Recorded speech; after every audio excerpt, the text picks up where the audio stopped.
same time, Amplats CEO Craig Miller has described the 2023 year as challenging for the business. He joins us now to go through more on the financial performance. Thank you so much for your time, Craig. Of course, the Section 189 process that is likely to see more than 3,000 jobs shed by Amplats has overshone what has been indicated and reported in your financial results. Talk to us about how you arrived at this particular decision. The criticism is that you are saving costs over jobs.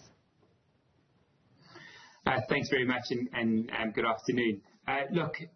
We've certainly not taken the decision to announce today's restructuring very lightly. And what we have been doing over the last few months is really working through how do we set the business up to be sustainable into the future. Commodity prices, as your earlier guest indicated, and PGMs in particular have declined. Our basket price has declined by 35%, but two key elements of that, both palladium and rhodium, have declined by 37% and 57% respectively. So very material reduction in prices. Unfortunately, given macroeconomic uncertainty in the globe, higher interest rates and geopolitical tensions, that is weighing on demand, and therefore prices are likely to be subdued. And so as a business, towards in the last quarter of last year, as I took over as CEO, we set out a number of programs in order to ensure and work on the sustainability, or the long-term sustainability of the business. And, unfortunately today, as the last resort, we've needed to implement this restructuring process. And what it does do, as difficult as it is in terms of, impacting 3,700 people's jobs and their families and their communities. But we do need to take a broader view here and really think through the remaining 18,000 people that'll be part of Anglo American Platinum going forward.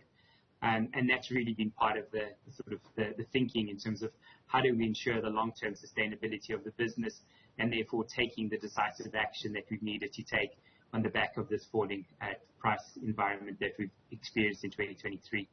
And to what extent has the business factored in the impact of more than 3,000 jobs being lost? That's bodies on the ground and hands working within the operations. Given that the near-term outlook is not positive either, is Amplats then saying there is no future for any type of a turnaround in this particular situation?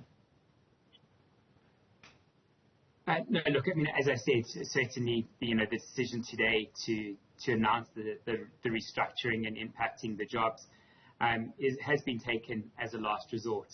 And what it does, it sets us up to be sustainable into the future and to be able to leverage from changes in the macroeconomic environment and an uptick in prices into the future. However, based on the analysis that we've done and what we're seeing in the market at the moment, we don't see an immediate price recovery, and therefore not taking action now is really not an option. But we do remain very confident around the long-term fundamentals for PGMs, and in particular the role that they'll play in a greener, cleaner environment as the world looks to decarbonize.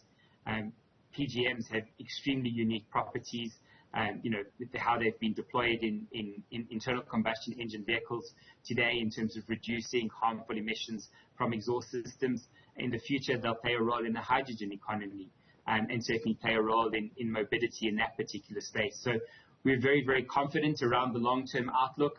At the moment, we're just needing to navigate the short-term environment and really having to implement the difficult decisions that we've taken. But it really is around protecting the business for the future and ensuring that we're cost competitive and that we're long-term sustainable, and we're able to leverage from the opportunities that will materialize in the future. You spoke of a long-term picture to turning towards profitability. How soon are you expecting that this proposed restructuring plan is going to yield some sort of benefit in the short term? So as we announced today, we will now commence the process in terms of the Labour Relations Act.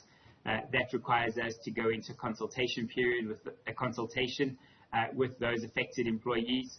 That will now commence. As you can imagine, we're now engaging with those affected employees today and over the next few days, and then we'll embark upon the consultation process as facilitated by the CCMA. And my expectation is that we'll start to see the impact of this certainly coming through in the second half of the year. Thank you so much for your time. Craig Miller is the CEO at Amplats